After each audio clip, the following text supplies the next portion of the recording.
Hi everyone, it's Andrea. I hope you're doing well. I have missed you. I am very happy to be done with my coursework and be able to spend the summer with you here on YouTube sewing, as well as with my friends over at Studio 365. So I will be back with the weekly tutorials and the weekly vlogs. So that serves two different audiences with a little bit of crossover. But this today is a tutorial. We are going to be making this fabulous patchwork duffel bag, and I have a step-by-step PDF for this project. So if you'd actually like to sew the bag, you'll need to order the PDF so you have all of the measurements and then written instructions. Today I am going to sew the bag with you, and this will be great for those of you who would like to know more about the patchwork process or how to construct a duffel bag that has the closed top with the zipper. I have designed a number of duffel bags over the years. I like this method the best. So for those of you that are bag designers, you can watch this video and take this method and design your own awesome duffel bag. So, shall we get started? For this project, I gathered a pile of pretty coordinating remnants. These are all quilt weight cotton scraps that I have used to make other projects, and I cut those 7 inches tall by anywhere from 2 1/4 to 3 inches wide. It really just depended upon how much fabric I had, and I did that with a mat and a clear ruler and a rotary cutter, and then using a 1/4 inch seam allowance, I pieced all of those 7-inch tall pieces into one long panel here. And after I got that all pieced, then I took my long panel to the ironing board and I pressed all of those seams over so that now I have a nice flat panel which I can cut my pattern pieces from. So everything already measures 7 inches tall, and so now I just need to worry about cutting the length. Then I'm going to use some larger remnants that I have to cut out whole cloth pieces for the interior.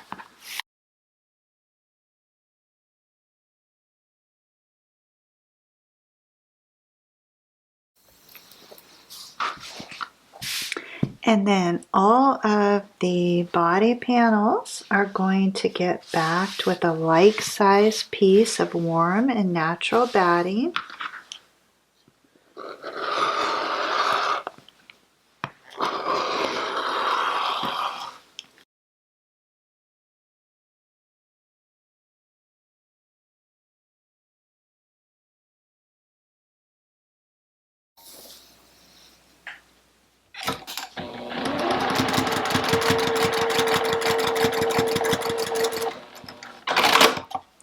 And then I have a beautifully quilted panel, which I didn't have to measure. I just ballparked that using the plate on the machine deck. Now I'm going to repeat this process for all of the exterior panels, which are pieced together. So I have quilted all of the exterior panels with that diamond shape, and in total I have 3 of the exterior panels. That's the front, the rear, and the base. And then I have 2 side panels. All of those are quilted. And then I have the zipper panels, which are the same size as the base panel. It's just it is folded in half and then quilted. And those are the exterior pieces. Beautiful. And then for the interior, I'm going to have a bank of slip pockets. And so those are crafted from 2 pieces of cotton material. I don't have any interfacing on these. I'm going to place those right sides facing and then stitch across that top edge. Okay, so I want to go ahead and press that pocket seam open and then align those bottom long raw edges and press again. And then I'm going to fold this pocket in thirds and press in those vertical stitch lines so it makes it easy to divide the pocket. Now I'm just going to run a row of top stitching right across the top edge where that seam is. And then this slip pocket is going to get positioned on one of the panels for the interior. This one looks pretty. So just align the bottom long edge with the bottom of that interior panel. The sides should be aligned, and then you can pin or clip that on either side, and then you'll add your vertical pocket divisions by stitching right down those press lines. I like to start at the top of the pocket lip and back stitch a bit and then travel to the base of the pocket and back stitch. So the interior of this is going to be constructed using the T method, and so we're going to position the side panels right sides facing on that pocket panel, aligning those edges, and then using 3/8 of an inch seam allowance, I'm going to stitch down the right and the left hand side. And that creates a tri-folding panel. I'm going to bump that up for a moment, and then you should still have your base and your rear panel. And those are the same size. They're going to get positioned right sides facing. And then just stitch across the base of that using the same 3/8 an inch. And then you have a bifolding panel. Choose which is your base. I'm going to go with the darker fabric as my base and position that on top of the tri-folding panel, centering that so there's 3/8 of an inch seam allowance on each side there. And then I'm going to start at that seam and stitch across there and stop at that seam. So seam to join these panels.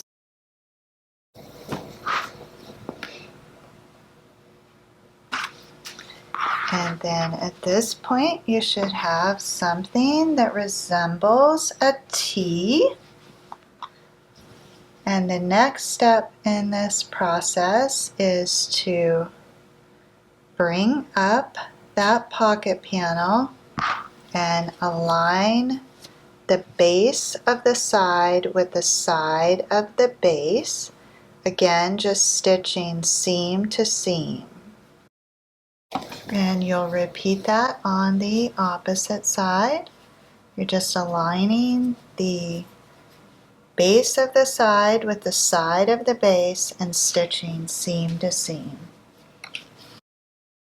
And And then your stage is set, and the last step is to raise up that remaining rear panel and align that, and then stitch from the top to the seam. You'll repeat that for the last corner. And then now the interior is constructed. You have the bank of 3 slip pockets. And then what we want to do next is open up these side seams and fold over that top edge 1 inch. I like to start at the corners and then get a clip on that.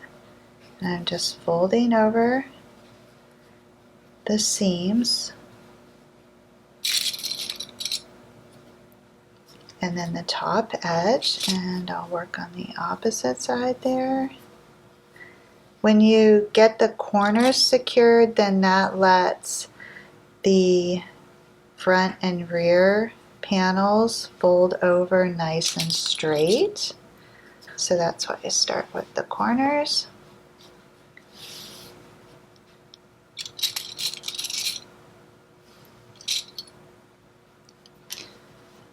Okay, and now the interior is complete. I'm going to set this aside.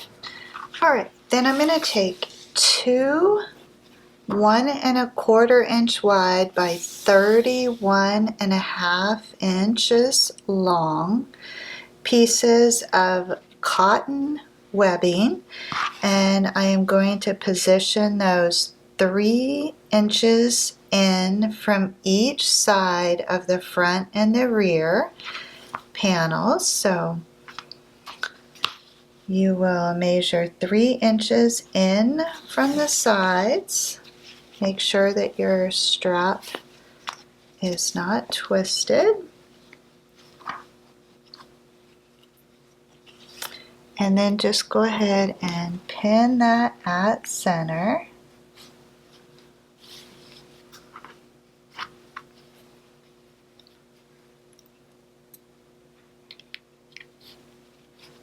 And then run a row of stitching and back stitching across the bottom edge of each strap so that those are held in place. Okay, after you get the strap positioned and then stitched across the base, you're going to need to cut another strip of the 1 1/4 inch cotton webbing. This is a great place to place your product label if you happen to have one, or any type of embellishment. I know there are a variety of handmade embellishments which would look great right at center on this accent bar, and you will need 2 of those. I'll show you what that looks like when it is in place.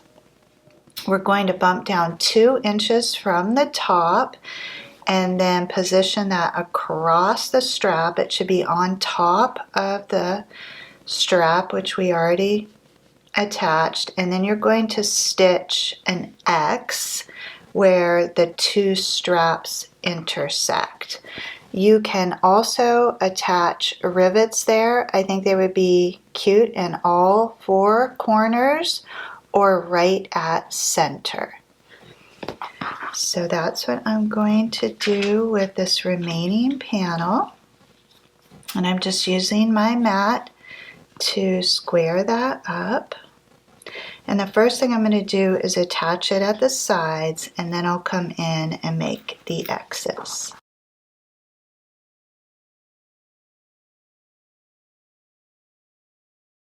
Okay, and now I have my front and rear exterior panels complete. The next thing I want to work on is the zipper top here. And so I have taken those quilted panels and positioned them on each side of the zipper And now I'm going to run a row of stitching down each side of the zipper, and then I'm going to come back in with a second row of stitching to keep that nice and secure and add a little bit more detail.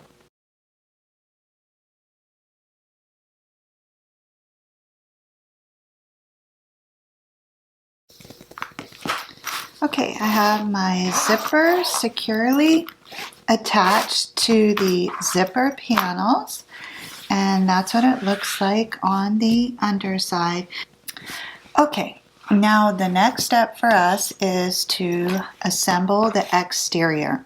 This is going to use a similar process, the T method, but we are going to add an additional step when we incorporate that zipper top. So I'd like to begin with the side panels. So I'm going to take this front exterior panel and I'm going to position my side panels on top of that, aligning the sides.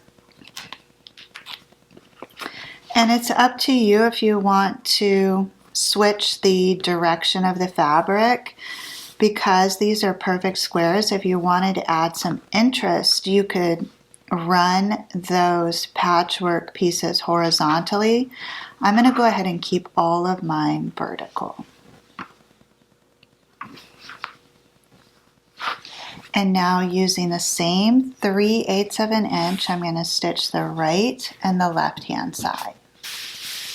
All right, and now I have that tri-folding panel. I'm going to set that aside and bring over the front panel here, or maybe this is the rear panel. They're virtually identical, less the label and the base. I'm going to position the base on top of that, and using 3/8 of an inch, I'm going to stitch across the bottom of that to join these two panels. And then I have my bi-folding panel. I'm going to bring back over the tri-folding panel, open that up, and I'm going to position the bi-folding panel on top of that, centering the base, and again stitching seam to seam. So I'm leaving the 3/8 of an inch on each side of that. And you can stitch from the underside where you can see the seams, or you can feel for them and stitch on this top edge.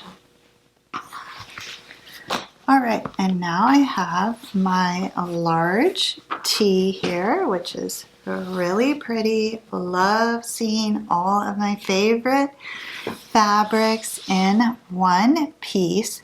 Now we're going to change this into a lowercase t. We're going to fold down this top strap, and we're going to take the zipper panel and we're going to turn that right sides facing along the top of the T, and we're going to center that and stitch seam to seam.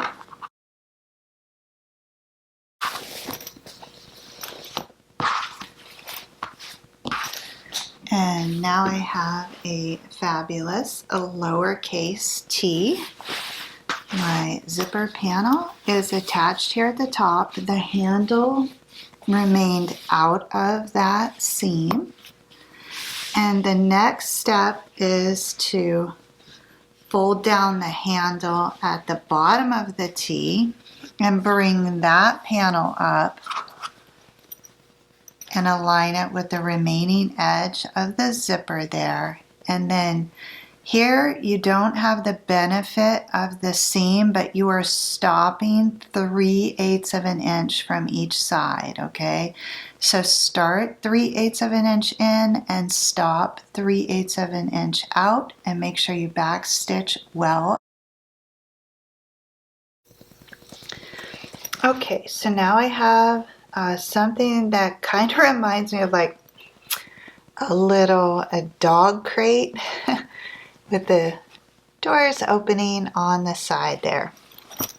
So this is the opportunity now to go ahead and open the zipper a bit, because that's how we're going to turn this around. So do that now, and then we're going to work on the sides here, and we just want to close that door at the side. So we're going to bring this side flap over and line that up and stitch seam to seam. And so the top near the zipper is still open and the base is still open on that. We're going to move over to the opposite side. We're going to do the same thing. We're going to close up that door on the side, just centering it on that panel and stitching seam to seam. And now you can see the bag really taking on its boxy shape. The quilt batting and the actual quilting, and then the frame that is provided with the straps, is what gives this bag its structure. So the next step is to close up the top along the zipper at each end, and those edges should be fairly aligned. Make sure your zipper pulls are out of the way, and you should be able to stitch right through the nylon zipper coils, no problem. If you're using a zipper that has metal teeth, you can just jump the teeth or hand crank through those teeth. So I'm going to align both of the top edges and stitch through those.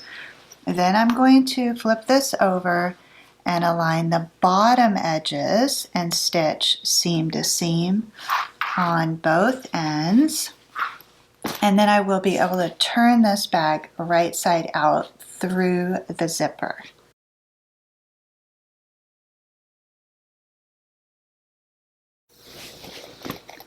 All right, and now I have my exterior complete. I want to open that zipper up all the way and turn this beautiful bag right side out. So the next step is to fit our lining inside of the exterior. So you will have to remove the clips. I suggest you press this edge over with a steam iron so that that stays nice and crisp. Have a nice pressed edge around the top of the interior, and I just want to point out here I have plenty of clearance between the top of the pocket and the top of that interior. This is important because we're going to be stitching around here, so you don't want to accidentally stitch your pockets closed because you didn't realize that you need plenty of clearance there. So if you follow the pattern measurements, you should be fine there. I mentioned that in case some of you are adjusting the measurements on this piece, that will be an important factor.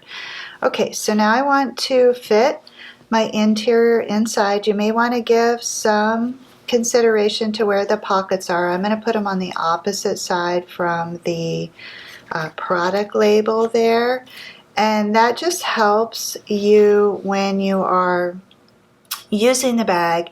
Your brain will remember that the pockets are on the opposite side.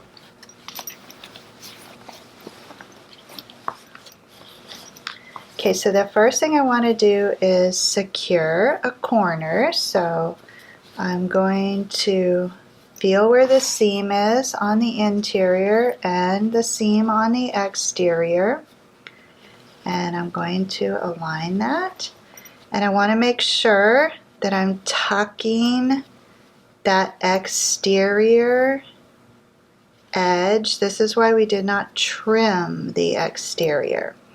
I wanted that 3/8 of an inch seam allowance left intact, so I have plenty of room to tuck that under, and it's hidden by the lining. So I'm going to get this first corner secure, and then I'm going to secure this second corner. Again, I'm working with the seams to align that, and then the pin is going in the exterior and through the lining. And then I should be able to raise that lining up just enough to hide that raw edge and get a pin at center there. And then I want to work on the opposite side. Okay, so my four corners and my sides are secure. Now that should make it much easier to get the front and the rear secure. So begin by smoothing out the base and pressing those corners into their appropriate spot. And the batting will help you because it will cling together. And then you can come in and raise up those sides, one side at a time. And you want to make sure that the seam from the side and the zipper panel is down and hidden by the lining. And then once you're happy with that, put a pin in the center, and then you can come back in and pin that at the quarter marks. Now I just have this one remaining side. I'm going to do the same thing. Pin it at center, tucking those seams and raw edges down so they're hidden by the folded edge of the lining. So my lining is securely attached with the pins on the exterior, and you can gently fold back that zipper and you can verify that you cannot see any of the raw edges. Now you want to put this up on the machine deck. I'm going to start at the side there and very slowly make your way around using a 1/4 inch seam below the seam here that forms the side and the zipper panel, the front and the zipper panel, the rear and the zipper panel, and the remaining side and the zipper panel. So the presser foot is going lower, 1/4 inch seam allowance all the way around the perimeter of this bag. Do not capture the handles in that seam allowance. Okay, that's what's going to secure your lining to the exterior, and you're using that 1/4 inch seam allowance all the way around. Go nice and slow and make sure that your lining does not shift.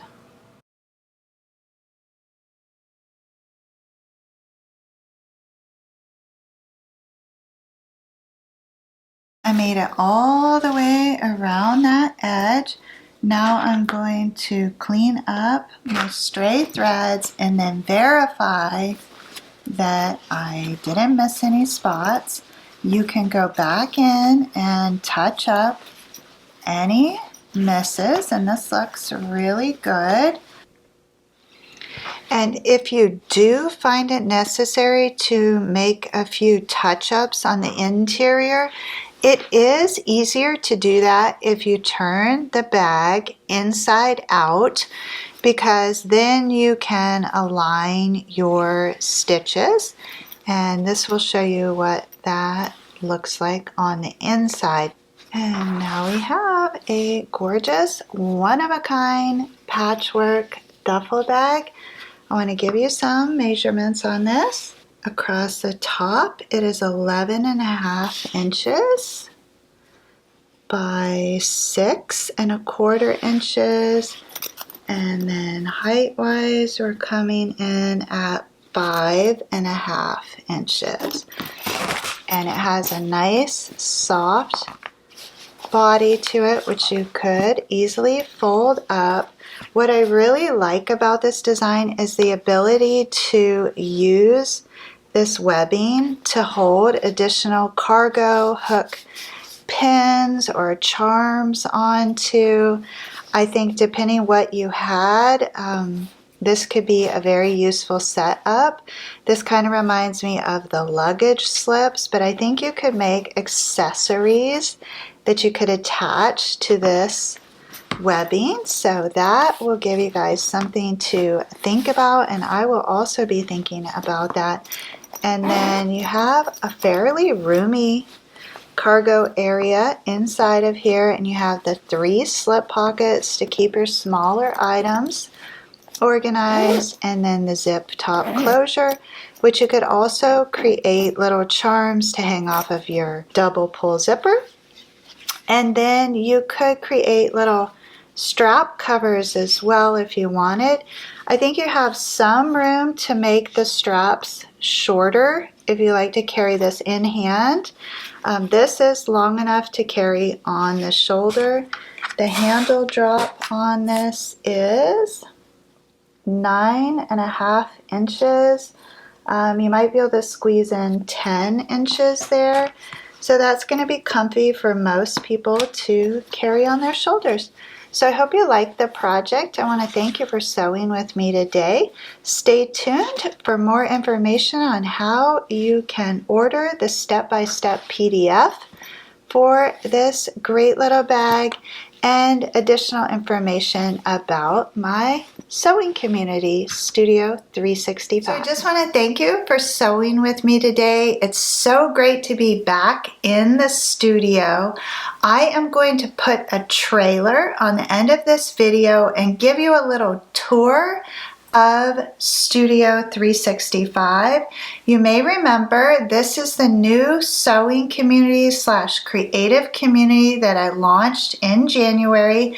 We have 55 members to date, and we meet on average once or twice a week to pursue a creative project. About 50% of the time it's a sewing project, and then the remainder of the time we're exploring new creative genres.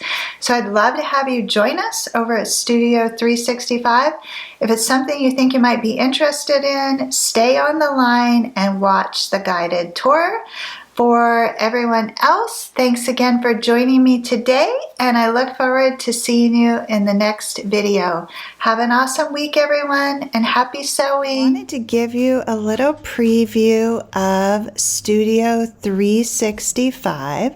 So if you are not familiar, this is my new creative community that I launched at the beginning of 2023. And so to reach that destination, you'll have to go to AndreaMarieChapman.com. And then if you click on Studio 365, that is where you will be able to sign up for this. So this gives you a little bit of information about what we're doing over at Studio 365. And it's $8 per month, and that includes multiple meetups, access to a nice library of PDFs and patterns that I have created in the past. I just delivered my latest PDF to our Studio 365 members the other day. So I try to give you more value than you are paying for, and it really is a wonderful space for you to connect with other creatives. So here we are inside of the Studio 365 platform. So I want to give you a little tour of what that space looks like. So along the left-hand navigation, we have what I call our circles.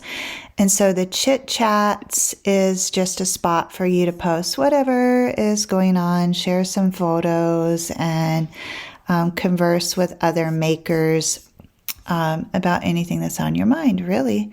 Then we have our monthly challenges, which are related specifically to the challenges up here, which we're going to take a look at in just a moment. Then we have pattern recommendations, our sew togethers, block printing, introductions. When you arrive in Studio 365, please do take a moment to introduce yourself. Then we have studio tours and Q&A. So this is just kind of all the spots where you can have casual conversations with other members in the group. Huge shout out to the 55 members who have already joined me. I really am grateful for your support for this new venture, and I truly love spending time with you. So if you go to the top navigation here, you see we have challenges. So I just posted a new challenge to sew my scrappy duffel bag, and that challenge needs to be completed by May 17th. And so the challenges are fun because we have a leaderboard, and you can acquire points for completing the challenges, for commenting, for hearting, things like that. So we have all-time leaderboard, and then we have our monthly leaderboard. And so those are just basically bragging rights, but it is fun to quantify your participation and engagement. So let me show you some of the other challenges that we have going on. Currently, as I mentioned, you can sew the scrappy duffel. We have a mobile creative station challenge. Then we had the April challenge. This is related to the studio. And these are some of the other challenges that we've had in the past. So I try to vary the challenges and keep them interesting. Then we have our meetups. What makes Studio 365 unique is there is a live room that you can enter at any time. I don't have to be present for that. And you can meet up with members of the community, sew together, visit, ask questions, whatever. Then I also schedule community meetups, and I attend those and then coordinate the events associated with those. So in May, we have our studio challenge. Every Tuesday, we meet and sew whatever we want. This is a really fun experience because you're going to be productive. You're getting something made, but then you're also getting to see what everyone else is working on. We're always exchanging tips and information about suppliers and things like that, new patterns.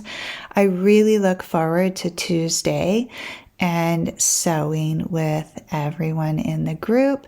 Then we also have added a hand embroidery segment. We meet once a month and we are learning a new stitch during that meeting. So on May 17th, we're going to be learning the French knot. On May 25th, we're going to be sewing a rope bowl together. On May 31st, we're going to be making junk journals. And then in the past, we've experimented with the Cricut. We have explored block printing. We sewed a firefly tote. We made a puff quilt. And this Alice bag was absolutely stunning. So there's a variety of live meetups, and then those are all recorded, and you can watch the playbacks if you want to and you can't make the event. A lot of people do enjoy watching the playbacks of that. Then, as mentioned, I have a resource page, and this is where you will find all the details about our studio organization project, which is spanning the entire year. So we are almost halfway through that, but it's never too late to join that because you can watch the archives and reference the documents. But down a little further on the page is the Sewspire PDF library. So I have uploaded all of my projects that I have created to date, or at least my very favorite ones. This PDF here has 21 projects all in one. So that alone would cover your membership fees in Studio 365 for some time. But you have way more than that. Then in addition to that, I email members the new PDFs. so that they get those straight into their inbox. So that's just a little quick tour of what Studio 365 is. I'd love to have you join us. So you will need to hop on over to AndreaMarieChapman.com and sign up there under the Studio 365 link. And then once you sign up, click the login button, and that is where you will enter Studio 365. Also on this page, you can get more information about our Friendship Quilting Circle. We are finishing up our first Sewspire sampler quilt. That will be completed in July, and then we're going to start our second year. This is a free group. There are several experienced quilters in that group. I learned something new every time we meet. We meet once a month on the second Wednesday of the month at noon Eastern. All of that content is also recorded and archived. So there is still time for you to join the Friendship Circle and make the first quilt. But I really want to encourage you to join now so you can be part of year 2 from the beginning. Then I also offer private virtual sewing lessons. If you would like to meet and sew together in the Zoom room, that's where you would go to get more information about that. And we could work on a project of your choice. And then I also offer a creative business or personal mentorship. Lots of fun stuff happening here. I will continue to build out this platform throughout the summer. And this is really where you will find me hanging out the most and where you can interact one-on-one and as a group in a safe, creative space. I look forward to seeing you inside of Studio 365. Thanks for listening, and I hope you have an awesome day.